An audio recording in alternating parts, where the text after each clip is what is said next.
Brain tumour दिमाग में या इसके इर्द गिर्द जमा होने वाले मादे या दिमाग में अबनॉर्मल सेल के बढ़ जाने की वजह से होता है। ये जो ब्रेन ट्यूमर्स हैं वो दिमाग में किसी भी सेल की ग्रोथ की अबनॉर्मल ग्रोथ की वजह से हो सकते हैं और इस बीमारी की नौयत का दारोमदार इस सेल की किस्म और उसके ट्यूमर के साइज़ और लोकेशन पे होता है।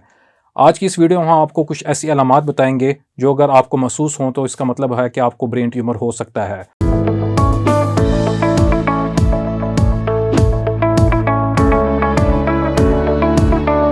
अस्सलाम वालेकुम नाजरीन, मैं doctor Asad Shah consultant neurosurgeon Lahore general hospital आपसे मुखातिब हूँ।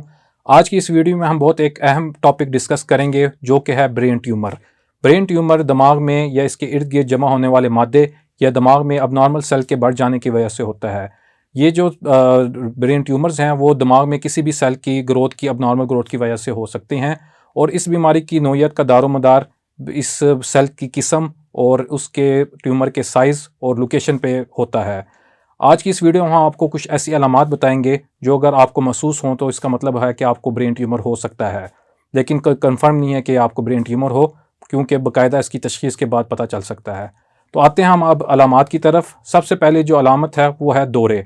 मरीज़ को जब कोई ब्रेन ट्यूमर होता है तो उसके दिमाग में जो खलियाँ हैं उनके दरमियान खलल पैदा हो जाता है, जिसकी वजह से उसके दिमाग के जो सेल्स हैं वो डैमेज हो जाते हैं और उनके दरमियान राब्ता मुनक़ता हो जाता है, जिसकी वजह से उसकी बॉडी पे अबनॉर्मल सिग्नल्स जाते हैं जो दौरों की शक्ल में महसूस किए जा सकते हैं।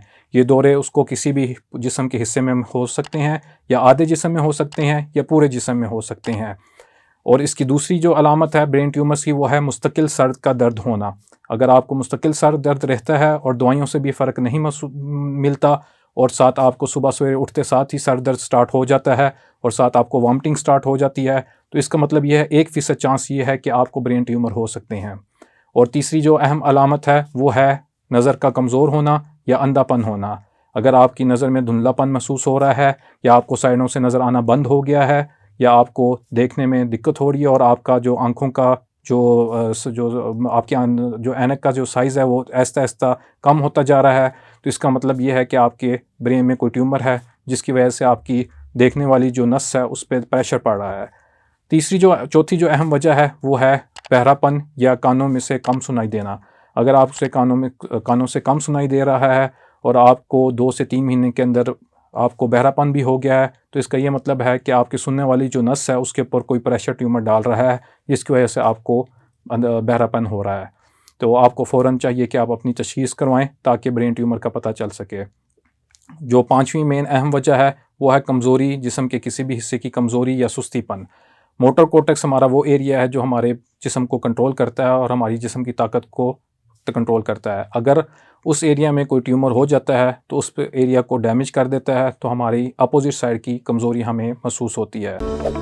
तिब्बी ऐप डाउनलोड करें और घर बैठे डॉक्टर से मशवरा हासिल करें। घर बैठे डॉक्टर से मशवरा करने के लिए टेलीमेडिसिन बटन पर क्लिक करें, स्टार्ट अ कॉल बटन पर क्लिक करें और डॉक्टर से मशवरा हासिल करें। अगर आपको चलते फिरते आपका तवाज़ुन बरकरार नहीं रहता तो इसका ये मतलब है कि आपके जो सेरिबेलम है, जो दिमाग का पिछला हिस्सा होता है, उसमें कोई प्रॉब्लम है। वो प्रॉब्लम किसी भी वजह से भी हो सकती है और एक वजह जो है वो ब्रेन ट्यूमर भी हो सकती है। अब हम आते हैं ब्रेन ट्यूमर्स की टाइप्स की तरफ।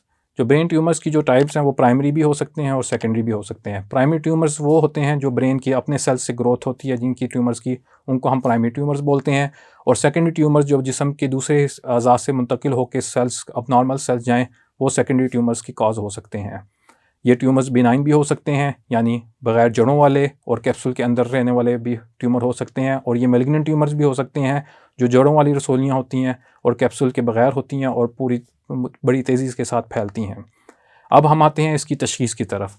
तो ब्रेन ट्यूमर की तशख़ीस करवाने के लिए सबसे पहले हम मरीज़ का CT scan brain with contrast करवाते हैं, जो कि हमें पता देता है कि मरीज़ को ट्यूमर है।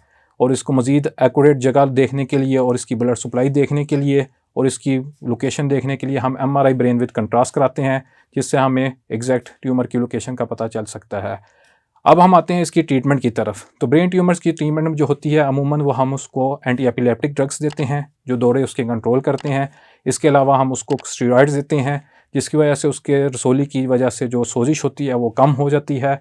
और मज़ीद अगर ये दवाइयों से ट्रीट ना हो तो फिर हम उसको सर्जरी की तरफ ऑफ़र करते हैं। और जो बिनाइन ट्यूमर्स होते हैं उनको हम सीरियल MRI के ज़रिए देखते रहते हैं उनका साइज़ अगर बढ़ जाए और अगर वो सिम्टम्स दें तो फिर हम उनकी सर्जरी की तरफ जाते हैं। और वो ट्यूमर्स जो मैलिग्नेंट ट्यूमर्स होते हैं, जो अलामात भी दे रहे होते हैं, तो उसमें हम भी लेटेस्ट टेक्निक्स के ज़रिए उनका सर्जरी करते हैं, जैसे कि माइक्रोस्कोपिक सर्जरी, जिसमें हम माइक्रोस्कोप का इस्तेमाल करके ट्यूमर को एक्साइज करते हैं। इसके अलावा एंडोस्कोपिक सर्जरी, जिसमें एक कैमरे के छोटे से सुराख के ज़रिए करके हम ट्यूमर्स को एक्साइज करते हैं। इसके अलावा न्यूरो नेविगेशन गाइडेड सर्जरी, जिसमें हम एक सॉफ्टवेयर के ज़रिए ट्यूमर की एग्जैक्ट लोकेशन पता कर लेते हैं और फिर इर्द गिर्द की जगह को बगैर नुकसान पहुँचाए हम ट्यूमर को निकाल लेते हैं।